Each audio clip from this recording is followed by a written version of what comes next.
Hello, magandang hapon. Dito ngayon tayo sa Marais number 7. Paano natin paandarin tong machine na to? Gamit ng remote.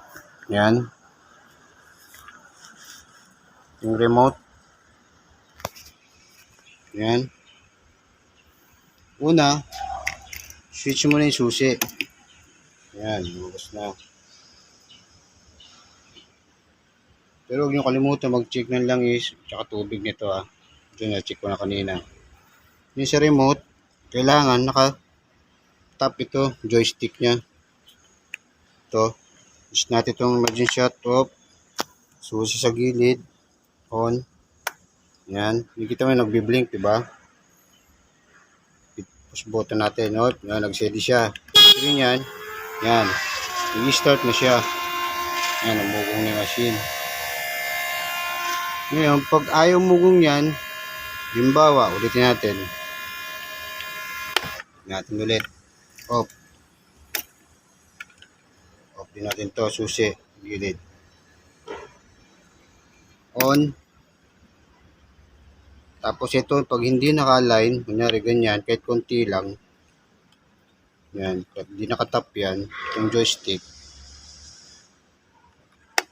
on din ng susi, kita mo mangyari, nagbi-blink yung LED nya sa starting, yan, ayaw. Ang gagawin mo yan, i-align mo to, yan, itong dalawang joystick. No, nag-blink na siya, steady. Ibig sabihin yan, ready to start na yan. Pindutin natin itong busina. Nag-ugong na yung machine. Ready to start.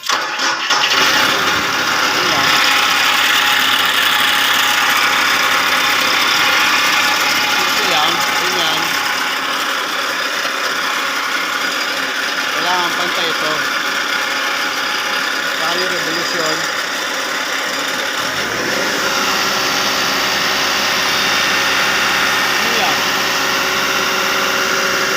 Ulit natin ulit.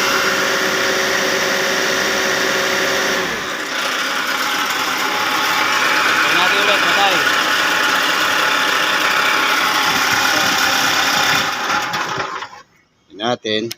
Ulit natin ulit.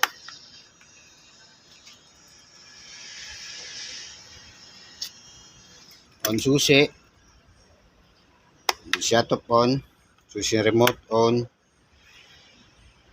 At i-align tong joystick. Yan. Kita mo yan. Biblink yung LED light o pinindot natin itong busina. Yun. Busina na siya.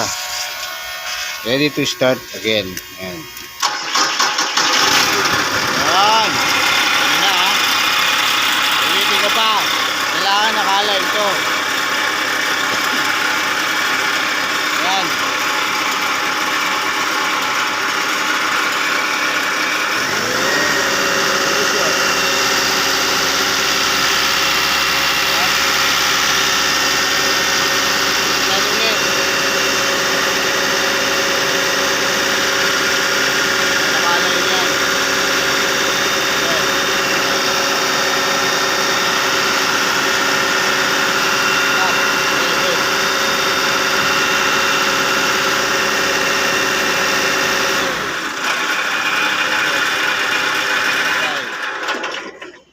Ganun lang din ulit ang gagawin pag naka-level siya.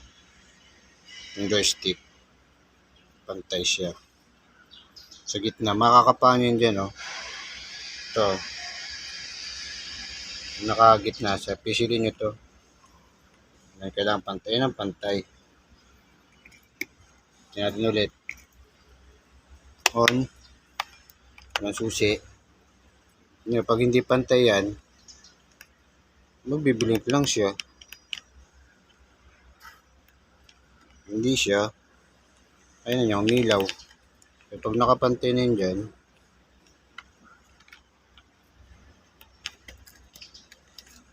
yan. Yan Start mo na.